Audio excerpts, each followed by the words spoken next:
नमस्कार दोस्तों, स्वागत है आपका आपकी अपनी यूट्यूब चैनल नॉलेज पंडित पर। मैं आपके लिए इस वीडियो में जनरल नॉलेज के कुछ क्वेश्चन लेके आई हूँ जो कि एमसीक्यू पैटर्न में रहेंगे। तो चलिए शुरू करते हैं आज का ये वीडियो। आपसे मैंने पिछले वीडियो में ये क्वेश्चन पूछा था कि डिप्टेरियन लार्वा की लार ग्रंथियों में पाए जाने वाले महागुणसूत्र क्या कहलाते हैं। तो इसका आंसर है option number C, polytene chromosome कहलाते हैं ये। चलिए अब शुरू करते हैं आज का ये वीडियो। बताइए, पहला क्वेश्चन ये रहा, साबुन के पतले बुलबुले का रंग का कारण क्या होता है। आपको बताना है कि साबुन के जो पतले बुलबुले का रंग होता है वह किस कारण से होता है। आपको चार ऑप्शंस दिए गए हैं, चलिए देख लेते हैं इस क्वेश्चन का आंसर क्या है। तो आंसर है इसका ऑप्शन सी, व्यतिकरण के कारण होता है साबुन के बुलबुले का रंग। व्यतिकरण के कारण, ऑप्शन सी राइट आंसर है इसका। नेक्स्ट क्वेश्चन का आंसर बताइए, लॉ ऑफ फ्लोटिंग सिद्धांत की खोज किसने की थी। आपको बताना है कि लॉ ऑफ फ्लोटिंग का जो सिद्धांत है वह किसके द्वारा दिया गया था। आपके पास चार ऑप्शंस हैं, आपको इसमें से एक चूज करना है। तो चलिए देख लेते हैं इस क्वेश्चन का आंसर क्या है। लॉ ऑफ फ्लोटिंग सिद्धांत जो है वह दिया गया था आर्किमिडीज के द्वारा। Option number C, option number D Archimedes इसका बिल्कुल राइट आंसर है। चलिए नेक्स्ट क्वेश्चन की साइड बढ़ते हैं। पहाड़ी यात्रा या समुद्री यात्रा में चक्कर आने से रोकने की दवा के रूप में प्रयुक्त होने वाला क्लोरोटोन जो है वह प्राप्त होता है, किससे प्राप्त होता है आपको ये बताना है। पहाड़ी यात्रा या समुद्री यात्रा में चक्कर आने से रोकने की दवा के रूप में प्रयुक्त होने वाला क्लोरोटोन जो है वो किससे प्राप्त होता है। तो आंसर इसका ऑप्शन डी, एसीटोन से प्राप्त होता है chloretone. Acetone, option D right answer है इसका। नेक्स्ट क्वेश्चन का आंसर बताइए, जिलॉस्पर बुल क्या है। आपसे पूछा गया है जिलॉस्पर बुल क्या है, आपको बताना है इसका आंसर क्या हो जाएगा। अच्छे से सोचिए फिर इसका आंसर दीजिए। चलिए देख लेते हैं इस क्वेश्चन का आंसर क्या है। तो आंसर इसका ऑप्शन नंबर ए, ZNO होता है philosopher wool. Option number A ZNO right answer है इसका। नेक्स्ट क्वेश्चन का आंसर बताइए, दवा बनाने के काम आता है क्या। दवा बनाने के काम इनमें से क्या आता है, कौन सा अम्ल। बताइए कौन सा अम्ल जो है वो दवा बनाने के काम आता है। तो चलिए देख लेते हैं, आंसर है इसका ऑप्शन नंबर ए, बेंजोइक अम्ल जो है वह दवा बनाने के काम आता है। बेंजोइक अम्ल, ऑप्शन नंबर ए राइट आंसर है इसका। नेक्स्ट क्वेश्चन का आंसर बताइए, एस्टेरो स्क्लेरिडस किसमें पाई जाती है। एस्टेरो स्क्लेरिडस जो है वह किसमें पाई जाती है। बताइए, गाजर, मिर्च, चाय की पत्ती या जैतून में, क्या लगता है क्या है इसका आंसर। चलिए देख लेते हैं। तो आंसर इसका ऑप्शन नंबर सी, चाय की पत्ती में पाई जाती है स्टेरोस्क्लेरिडस। ऑप्शन नंबर सी चाय की पत्ती राइट आंसर है इसका। नेक्स्ट क्वेश्चन का आंसर बताइए, मृदुतक कोशिकाओं की कोशिका भित्ति किसकी बनी होती है। मृदुतक कोशिकाओं की कोशिका भित्ति जो है वह किस पदार्थ की बनी होती है, आपको इस क्वेश्चन का आंसर देना है। चलिए देखें इसका आंसर क्या है। तो आंसर हो जाएगा इसका ऑप्शन नंबर सी, सेलुलोज की बनी होती है मृदुतक कोशिकाओं की कोशिका भित्ति। सेलुलोज आंसर है इसका option number C. Next question का आंसर दीजिए, कैलोस क्या होता है। कैलोस जो है वह क्या है, वसा, प्रोटीन, कार्बोहाइड्रेट या पानी। चलिए देख लेते हैं इसका आंसर क्या है।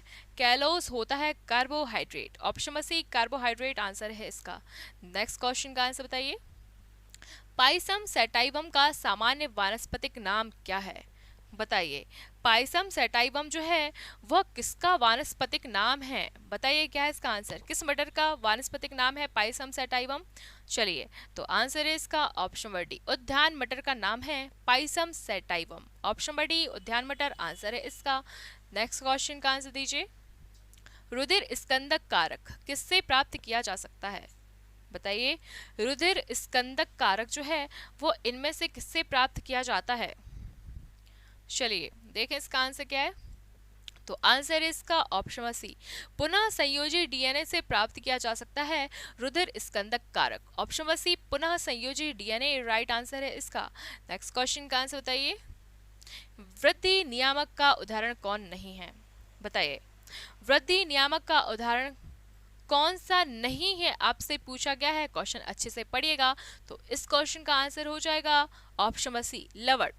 लवण जो है वो वृद्धि नियामक का उदाहरण नहीं है। ऑप्शन नंबर सी आंसर है इसका। नेक्स्ट क्वेश्चन का आंसर बताइए, जैव प्रौद्योगिकी शब्द का नाम किस वैज्ञानिक ने दिया था।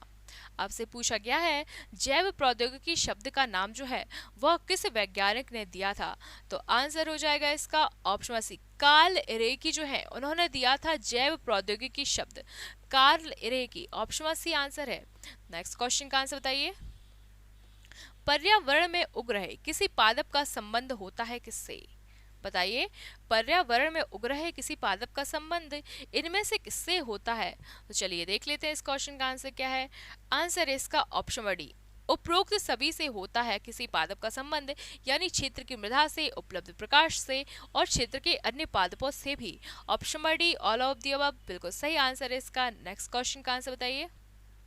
आलू किसका संशोधित रूप है, आलू जो है वह किसका संशोधित रूप है, जड़, पत्ती, फूल या तना, क्या हो जाएगा इसका आंसर, तो आंसर हो जाएगा इसका ऑप्शन डी, तना का संशोधित रूप होता है आलू, ऑप्शन डी तना इसका आंसर है। ये वाला क्वेश्चन बहुत बार पूछा जा चुका है। नेक्स्ट क्वेश्चन का आंसर दीजिए। अमीबा अपना आहार किस प्रक्रिया से ग्रहण करता है, अमीबा अपना आहार किस प्रक्रिया द्वारा ग्रहण करता है, आपसे ये पूछा गया है। ऑप्शंस पढ़िए और आंसर दीजिए। चलिए देख लेते हैं, तो आंसर इसका ऑप्शन बी, जीव द्रव्य कुंचन से अपना आहार ग्रहण करता है अमीबा, ऑप्शन बी जीव द्रव्य कुंचन इसका राइट आंसर है। नेक्स्ट क्वेश्चन का आंसर दीजिए। अग्नाशय किसे स्रावित करता है, बताइए। अग्नाशय द्वारा इनमें से कौन सा लार या कौन सा रस जो है वो स्रावित होता है, चलिए देख लेते हैं इसका आंसर क्या है। तो अग्नाशय जो है वो इंसुलिन स्रावित करता है, इंसुलिन राइट आंसर है इसका। नेक्स्ट क्वेश्चन का आंसर दीजिए। गुलाबी क्रांति का संबंध किससे है, गुलाबी क्रांति का संबंध किससे है, बताइए इसका आंसर क्या है। चलिए देख लेते हैं इसका आंसर क्या है। तो गुलाबी क्रांति का संबंध है प्याज से, ऑप्शन डी प्याज आंसर है इसका। नेक्स्ट क्वेश्चन का आंसर बताइए। मक्का की पत्तियों की शीर्ष का सफेद होना किसका सूचक है, मक्का की पत्तियों के शीर्ष का सफेद होना किसका सूचक है, इसका आंसर दीजिए।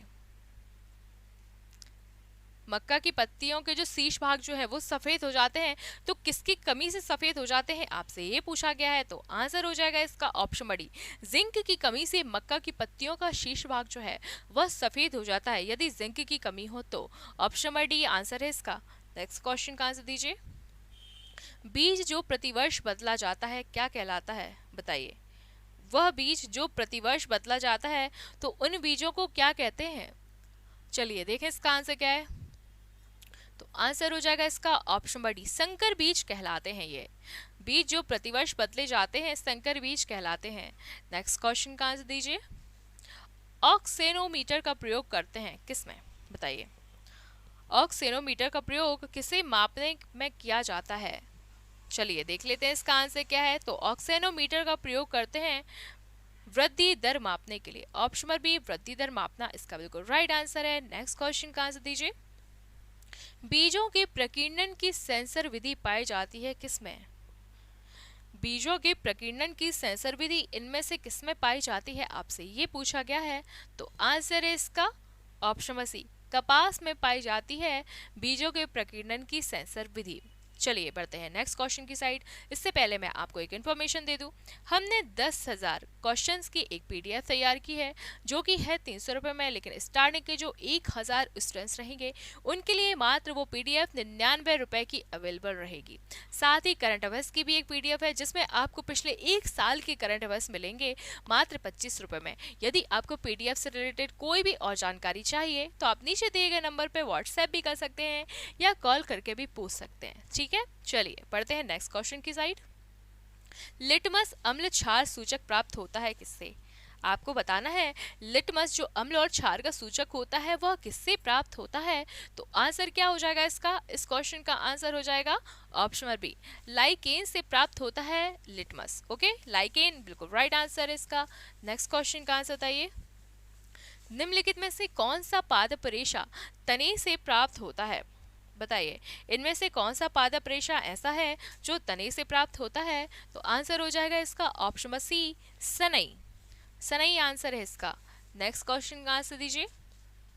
मादा जनन पथ में पहुंचने के पश्चात मानव शुक्राणु अपनी निषेचन क्षमता जो है वह कब तक सुरक्षित रखते हैं, मादा जनन पथ में पहुंचने के पश्चात मानव शुक्राणु अपनी निषेचन क्षमता जो है वह कब तक सुरक्षित रखते हैं? तो इस क्वेश्चन का आंसर हो जाएगा ऑप्शन बी, 1 से 2 दिनों के लिए। 1 से 2 दिनों के लिए बिल्कुल राइट आंसर है इसका। नेक्स्ट क्वेश्चन का आंसर दीजिए। निम्नलिखित रोगों में कौन जीवाणु जनित है? बताइए, इनमें से कौन सा रोग जो है वो जीवाणु के कारण होता है, आपसे ये पूछा गया है। तो आंसर हो जाएगा इसका ऑप्शन बी, यक्ष्मा जो है वो जीवाणु जनित रोग है। नेक्स्ट क्वेश्चन का आंसर दीजिए। मानव कलाई में नाड़ी स्पंदन करती है। बताइए, मानव कलाई में नाड़ी स्पंदन करती है कितनी बार या कैसे स्पंदन करती है नाड़ी? चलिए देखें इस क्वेश्चन का आंसर क्या है। तो आंसर है इसका ऑप्शन सी, उसी दर पर जिस पर हृदय करता है। जिस प्रकार या जिस दर पर हृदय स्पंदन करता है या स्पंदन करता है, उसी दर पर नाड़ी भी जो है वो स्पंदन करती है। ऑप्शन सी आंसर है इसका। नेक्स्ट क्वेश्चन का आंसर दीजिए। निम्नलिखित में से कौन एक कीट नहीं है? निम्नलिखित में से कौन एक कीट नहीं है, आपसे ये पूछा गया है। चलिए देखिए इस क्वेश्चन का आंसर क्या है। तो आंसर इसका ऑप्शन डी, मकड़ी जो है वो कीट नहीं है। मकड़ी ऑप्शन डी आंसर है इस क्वेश्चन का। बढ़ते हैं नेक्स्ट क्वेश्चन की साइड। परितृप्ति एवं प्यास के केंद्र मानव मस्तिष्क के निम्नलिखित में से किस भाग में अवस्थित होते हैं? परितृप्ति एवं प्यास के केंद्र मानव मस्तिष्क के निम्नलिखित में से किस भाग में अवस्थित होते हैं, आपसे ये पूछा गया है। तो इस क्वेश्चन का आंसर हो जाएगा ऑप्शन बी, हाइपोथैलेमस में अवस्थित होता है परितृप्ति और प्यास का केंद्र। हाइपोथैलेमस ऑप्शन बी आंसर है इस क्वेश्चन का। बढ़ते हैं नेक्स्ट क्वेश्चन की तरफ। निम्नलिखित में से कौन एक प्राइमेट आधुनिक मानव का निकटतम संबंधी है? निम्नलिखित में से कौन एक प्राइमेट आधुनिक मानव का निकटतम संबंधी है? तो आंसर हो जाएगा ऑप्शन बी, गोरिल्ला। चलिए बढ़ते हैं नेक्स्ट क्वेश्चन की तरफ। RH कारक का नाम संबंधित है एक प्रकार के किससे? बताइए, RH कारक का नाम जो है वह किससे संबंधित है? चलिए देख लेते हैं इस क्वेश्चन का आंसर क्या है। तो RH कारक यानी RH फैक्टर जो है वह बंदर से संबंधित है। ऑप्शन सी बंदर राइट आंसर है इसका। नेक्स्ट क्वेश्चन का आंसर बताइए। निम्नलिखित पादपों में से किसका संग्रह अंग तना नहीं है? आपको बताना है कि जो 4 पादपों के नाम दिए गए हैं उनमें से किसका संग्रह अंग जो है यानी किसका जो भाग है तना नहीं है। चलिए देखें इस क्वेश्चन का आंसर क्या है। तो आंसर हो जाएगा इसका ऑप्शन डी, शकरकंद। शकरकंद का संग्रह अंग तना नहीं होता है। ऑप्शन डी आंसर है इसका शकरकंद। चलिए नेक्स्ट क्वेश्चन का आंसर दीजिए। निम्नलिखित वृक्षों में कौन पारिस्थितिकी मित्र नहीं है? निम्नलिखित वृक्षों में कौन पारिस्थितिकी मित्र नहीं है?